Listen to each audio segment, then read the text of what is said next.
Our yard was always noisy in the evenings. The old soccer net was still supported by rusty poles, the asphalt was cracked, but for us it was a place of strength. We gathered there every day, 6 boys and 2 girls. We knew that our yard was not the best in the world, but it was ours. We shared pizza, argued over the game, laughed until midnight. And then it seemed that nothing in this world could separate us. Andre was the first to stop coming. At first we thought it was some family matter. But he didn't respond to the chat, didn't pick up the phone.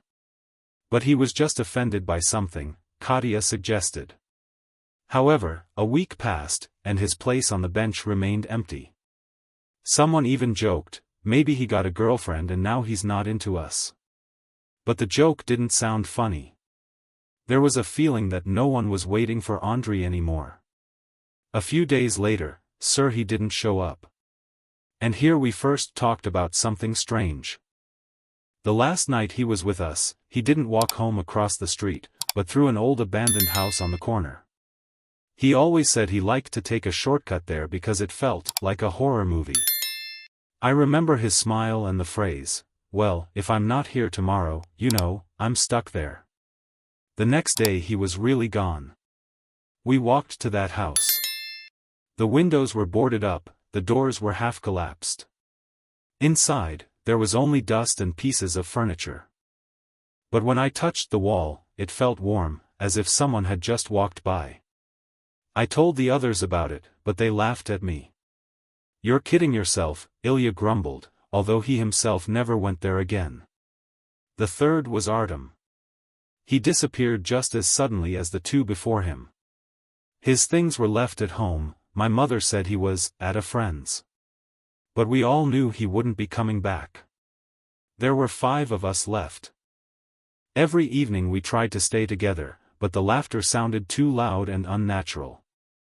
I could feel the fear growing between us, and it was stronger than any friendship. Everyone was afraid that he might be next. "Why are you silent?" Katia asked me once when we were sitting on a bench. I looked up and saw despair in her eyes. She knew I felt it too. "Have you noticed that after they disappeared, no one talks about them anymore?" I whispered. "What do you mean, no one?" She was surprised. "Yesterday I asked my mother if she knew Sergei. She looked at me as if I had invented him. She said, 'There has never been such a guy in your yard.'" Katia turned pale. We both understood, it wasn't just our friends who were disappearing. All the memories of them were disappearing. That night I couldn't sleep. I spread out old photos in front of me, all of us together at birthday parties, at the stadium, even near that house. But the faces in the photos began to fade, as if they were being wiped. Where Andre had stood yesterday, there was now only a blurred spot.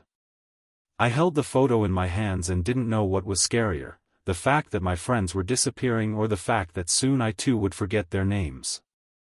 After that night, it was hard for me to look at my own photos. I felt like their reality was slipping away from under my fingers, as if someone had erased my memories with an eraser. Katia also confirmed that her mother didn't remember anything about Andre. We realized that if we kept quiet, everything would disappear forever. So we decided to act. That evening, the 5 of us gathered, Katia, Ilya, Lisa, and Oleg. The atmosphere was oppressive, there was no joking at all. When I suggested going to the abandoned house, at first no one responded. Finally, Lisa said quietly, "If we don't go, we won't be the same." These words sounded like a sentence. We went there together. The house greeted us with silence. The boards on the windows swayed in the wind, but the sound seemed too rhythmic, as if someone from inside was counting down the seconds. The door was half open. Ilya kicked them, and they creaked slowly, letting us into the darkness. Inside, it smelled of mold and dust. Our footsteps echoed dully through the rooms. There were spots on the walls that resembled silhouettes. I ran my fingers over one, and it seemed to me that the fabric of my t-shirt had caught something sticky, even though the surface was dry. Has it always been like this here? Katya whispered. No, I answered. It used to be just dirty here. But not this. We climbed the stairs to the second floor. And then we noticed, an old bicycle was hanging in the window. It looked like Andre's, even the same scratches on the frame. But instead of wheels, there were empty hoops, as if someone had torn out the rubber with the roots. Katya covered her mouth with her hand so as not to scream. Oleg came closer. This is a hoax, he said, someone just threw him here to scare us. But when he touched the steering wheel, we all heard a sound. Not metal, not wood, it was a child's laughter. Light, short, but so distinct that a chill ran down my spine. We rushed back down, but the door we had entered through had disappeared. In its place was only a wall with peeling plaster. Ilya punched, then kicked, but the wall didn't budge. We were trapped. We need to find another way out, I said, trying to contain my panic. We split up, Lisa and Oleg went one way, Katya and Ilya went the other. And then I noticed something strange, the walls we were walking along weren't straight. They were changing shape, narrowing the corridor, as if the house was breathing.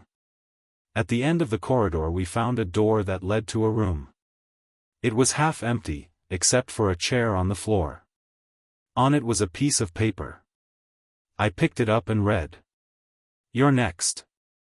Katya snatched the paper from my hands, as if to make sure I hadn't made it up. But the words didn't disappear. They glowed on the paper, as if written with still smoldering coal. At that moment we heard Lisa's scream. It came from the opposite wing of the house. We rushed there, but when we reached it, we saw only Oleg. He was standing in the middle of the empty room, looking at us with glassy eyes. Where is Lisa? Katya shouted. He was silent. Then he slowly raised his hand and pointed to the wall. There was another shadow there, completely fresh. We understood, the house had taken her. And now he was looking at us. The corridor narrowed so insistently, as if the house was trying to push us through its throat into its very depths, and I, holding Katya's hand, felt her fingers grow cold, like keys that had not been touched for a long time, and how Ilya, who always laughed the loudest, now breathed so softly, as if he had agreed that the air did not belong to him. We stood in front of the wall, where Lisa's fresh shadow had just appeared, and we did not know whether to shout her name or carefully hide it in our throats, because it seemed that the very fact of pronouncing it would decisively change something in the rules of this house, which resembled a book with torn pages, where only places remained for our faces.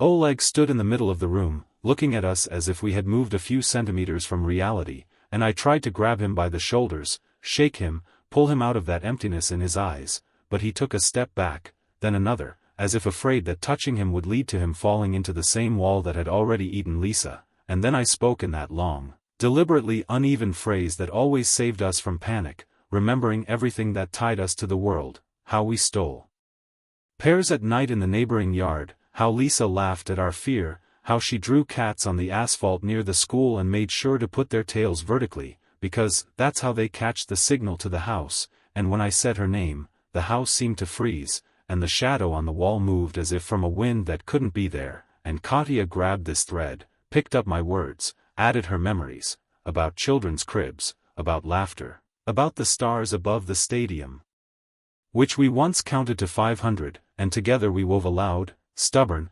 shamelessly human, was, for Lisa, and then Ilya, breaking into a whisper, whispered that this cannot be done, because the house loves names, the house eats them, and each, Lisa, Lisa, Lisa, is a new piece that we ourselves bring to the plate, and I felt a predatory cold run between my shoulder blades, but I could no longer stop, because when we talked about her, the wall seemed to stop shining with that dead lime.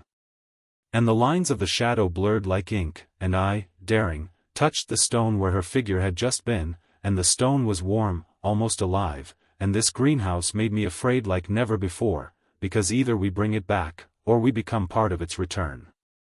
But at that very moment Oleg shuddered, put his hands to his temples and muttered that he didn't remember who Lisa was, and why we were here, and who we were in general, and there was no theater or posturing in his voice, only the dry crackling of wood, which suddenly became clear to me to be just logs, and I rushed to him with new words, long as lifelines. Oleg, you're the one who held the gate on our field. You're the one who laughed so much that gnawed apples were thrown from the balconies. You're the one who was afraid of dogs, but took them in his arms so that no one would see. You're the one who was the first to say that Andrei wasn't offended, but disappeared, and while I was talking, the house seemed to listen and enjoy it, like a predator that lets its prey run a few meters ahead, and Oleg's face lit up with knowledge, but it went out faster than I could finish the sentence. And then I understood the rule that I didn't want to understand: every second we save, someone with one name takes away others, and Katya sobbed and said that she couldn't remember her entrance number, and Ilya, trembling, blurted out that he couldn't remember the color of his sister's eyes, and I, standing between them, felt the house putting a choice in our heads that made me want to tear out my tongue. Who will we name so that they stay, and what exactly will we give in return? We moved on, because to stand meant to wither along with these walls, and the corridor began to fork, as if offering different futures, and photographs without captions appeared on the floor, our yard, our bench, our stadium, but there were no faces on them, only stretched spots, and in each spot I saw and did not see the person I loved, and when Katya held one up and said a long, trembling phrase about the evening we first met, the photo misted up from the inside, and the humidity began to eat away at the paper, and I realized, here you can neither keep it nor throw it away, here any action turns you into an ingredient. Finally we reached a large room with a sunken roof, where the moon poured its cold on the floor so generously that it seemed to want to baptize us with new names, and in the middle of this room stood a table, and on the table lay 4 sheets of paper with phrases, each written with the same smoldering coal that never goes out: leave 1, you save 2, name 3 times, you forget yourself, not to name, means to agree, those you love live in your words. We read these sentences, as one reads sentences, and I felt the house become real, not walls and a roof, but a mechanism that digests decisions, and Katya, without looking up, whispered that if we choose one, we will save the other 2, but who will we choose as a victim? Artem, who is no longer in our field of vision, Lisa, whose shadow is still warm, or Oleg, who is already starting to melt before our eyes. And I wanted to scream that this moral mathematics is crap that should not exist, but the house seemed to smile with the creak of the rafters, and Ilya, always hot, rushed to the table, grabbed a sheet of paper with the inscription, name yourself 3 times, you will forget yourself, and, squeezing it so that his fingers turned black, rushed to the wall with Lisa's shadow and began, breaking down, to pronounce her name, once, twice, 3 times, long, drawn out, as if each letter had to be pulled out of the throat and reborn. And the wall really shuddered, and for a moment it seemed to me that the oval of her face was peeling out of the darkness, but at the same moment Ilya staggered, as if someone had cut the threads that held him to the world, and, turning to me, asked very politely, very childishly, excuse me, do we know each other? And something crunched inside me, because I understood, he had paid for her with his own hands, as it was written, and that the house did not lie, because he did not need it.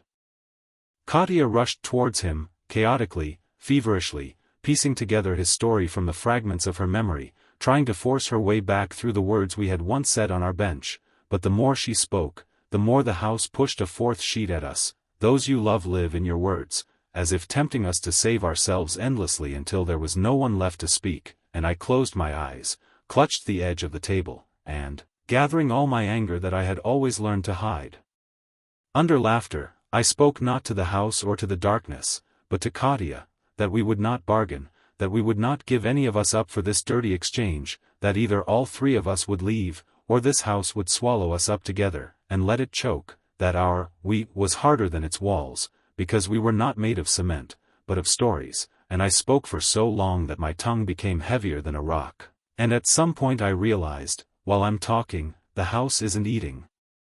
It's listening, and this is the only break we can buy. We tore the rest of the sheets off the table and tore them up, the pieces flew like black snow, and in that shiny void that had opened up where the roof had been, a wind swirled, bringing the smell of our yard, a wet ball, a hot bench, Katya's raspberries, and for a second it seemed to me that we were not standing in a trap, but in the center of our childhood, and that second gave us strength. We grabbed each other's hands and ran down the corridor, which suddenly became straight, as if the house had taken offense and decided to give us a simple geometry, but around every corner a new choice awaited: a door to the left, a door to the right, a door without a handle, a door with a mirror in which there were no reflections of us, and I hit the one with my shoulder that was smiling through a crack, and behind it was a narrow shaft, at the bottom of which something like water glittered, and we jumped, as those who no longer have jump time to count, and the fall was long but soft, like a dream, and we jumped out into the basement, where it smelled of dampness and old coal, and in front of us was a low arch, behind which stretched a tunnel to the yard, and I saw light, real, daytime, simple, and we rushed towards it, and at that moment behind, from the darkness, without haste, without anger, without haste and without anger, the voice of the house was heard, which was perhaps the voice of the one who feeds it. You have taken other people's names from me. You will give yours, there, outside.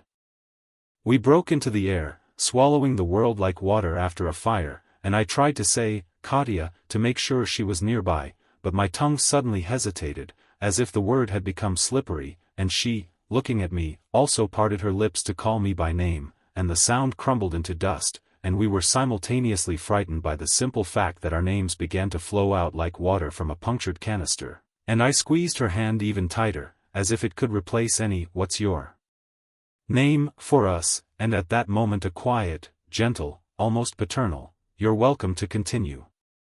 The act ends with a sharp, painful jolt of reality. We are standing in a yard that looks familiar, but there is no longer a single letter on the bulletin board, the bench is clean, as if silence had licked it, the phone has an empty chat without names or avatars, Oleg looks at us as if we were random passers-by, Ilya stands nearby and does not remember what he just did, and I, squeezing Katya's hand, feel the nails that held the word "we" slowly but steadily being removed from my memory, and we are faced with a new, even uglier choice: either we will pronounce each other out loud every day, saving our memory at the cost of everything else, or we will allow the world to do what this house does, cross us out to white. The yard we had escaped into breathed a familiar air, but every detail had a crack in it, thin as a scratch on glass. The bench on which we had sat for hundreds of evenings stood intact, but the wooden boards were worn down to the point that they held no history. The sand in the children's sandbox was clean, but it had no smell of earth, as if it had been washed, having etched away the children's cries. Even the tree by our entrance, which always bent towards the light, stood even, smooth, without any scarred bark on which we had once carved our initials. We inhaled and exhaled, as if we were learning it all over again for the first time, and only our hearts maintained a rhythm that proved we were still here, we had not yet been completely erased. Katya looked around and stared for a long time, silently, at the windows of the house from which we had escaped. There, in the darkness, nothing was glowing anymore, not a single figure moved, but the feeling was that he was watching, listening, waiting. I tried to say her name, slowly, carefully, as if I were pronouncing a spell, and the sound did reach my ears, but something in it was broken, the intonation was foreign, the sound was empty, as if I were addressing not a person, but a recording on an old tape. Katya also said my name, and we both understood that words no longer restored our connection, they only denoted its absence. Oleg stood aside, holding his head, and asked us who we were to him. Neighbors, he said uncertainly. Friends, even weaker. Ilya, whom we had saved at the cost of his memory, simply smiled helplessly, like a child abandoned at a crossroads, and this smile broke us more than all the walls of the house. We rushed towards it, trying to fill its shadow with memories, but the more words we spoke, the stronger we felt. The house did not lie. We took out the names, but they lose their meaning, turning into dry labels. The street outside the courtyard greeted us even harsher. The billboards shone with empty rectangles without inscriptions. There was no sign in the corner store. The newspapers on the shelf turned out to be white sheets on which someone had left only gray straight lines, as if to indicate that the text had once existed. People passed us in silence, looking through them as they look at a wall or a tree. They existed, but they did not identify us, and we suddenly realized that now we ourselves had become shadows. Katya clung to me as if I were the last anchor and shouted a long, desperate phrase that contained everything, her fear, her hope, her love and anger, and I heard myself in this phrase, the real me, reflected in her voice, and for a moment it felt easier. But a few seconds later an elderly woman passed by, and, hearing our screams, she only asked, "Who are you?" And I understood, here, in the outside world, our names no longer belong to us, they have become broken codes that no one can decipher anymore. We gathered together again and argued until we were hoarse. Should we return home to reclaim the remnants of ourselves, or should we learn to live in a new world where names do not matter? Katya begged not to return, her voice trembled, but it was filled with steel, because she saw that a second entry into that house would mean the death of everything human. Oleg, on the other hand, spoke long, tangled sentences about how if we gave everything away, we would never get any of it back, and that the only chance was to take it back. Ilya was silent, but his gaze, empty and distant, was worse than any words.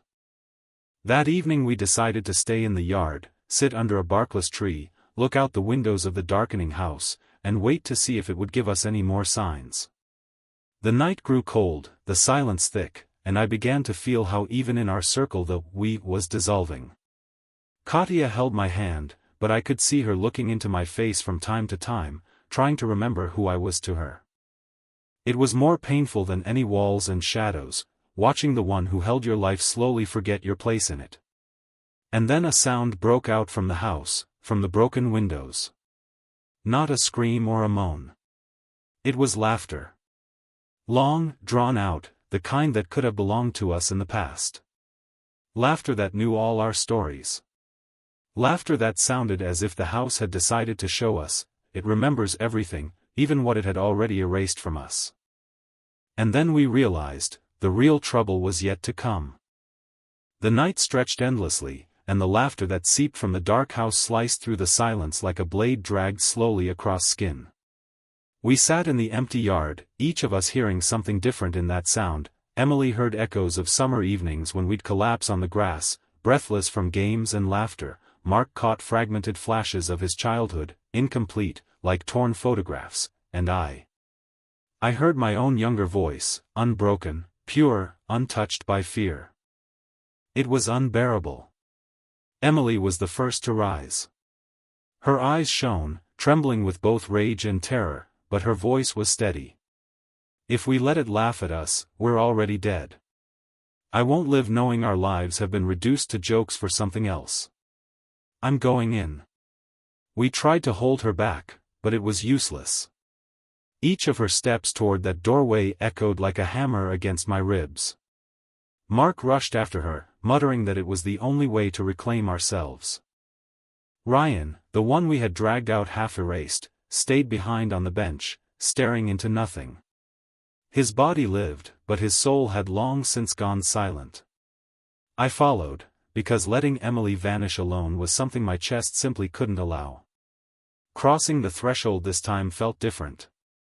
The walls weren't crushing, they were waiting. Dust didn't sit lifeless anymore, it swirled, welcoming. On the second floor, in the same room where we'd once found the single chair, there were now 5. On each sat a sheet of paper. My name was on one. Emily's on another. Mark's on the third. The other 2 were blank, but we knew, they belonged to Ryan and Sarah. Emily grabbed hers, and the letters bled into her skin like ink seeping into flesh. She screamed, and the scream multiplied 1,000-fold, bouncing off the walls until it was unbearable. I tried to tear the paper away, but it had already dissolved into her body. Emily turned to me, eyes wide, and whispered with a horror that froze the blood in my veins. "Who are you?" Mark picked up his sheet without hesitation. He smiled as the words sank into him. That's when I understood, he had always wanted this. For him, any answer was better than emptiness. He dissolved into the room without a scream, leaving behind only a faint scent of smoke. Emily stood before me, breathing hard, but she no longer recognized me. She backed away, pressing herself against the wall as if I were a stranger. I shouted her name again and again, screamed stories, memories, everything that bound us. But it all fell into emptiness. Her eyes stared right through me. And then it hit me, if I didn't take my sheet, I would vanish completely. The house had already erased half of me. My friends were gone, the world outside no longer knew my name. At least this way, something would remain. I picked up the paper. But the letters weren't my name. They burned into my palms, and when I looked, the words spelled, "You are the last witness." The laughter stopped. The house went silent. Emily froze, blank and hollow, no longer herself. And I understood, this was my punishment. I would carry every erased name inside me, but never again be part of the living world. I staggered outside. The night was dead quiet. No laughter, no whispers. The yard stood empty, windows black, streets deserted. People passed by but never turned their heads. They couldn't see me.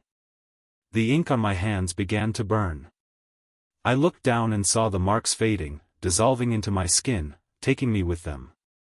My body grew lighter, edges dissolving into air. The last thing left was my voice. And if you're hearing this story now, know this, I am nothing but a shadow, the final memory of those the house devoured. And when you dare to speak their names aloud, be ready, because the next one erased could be you.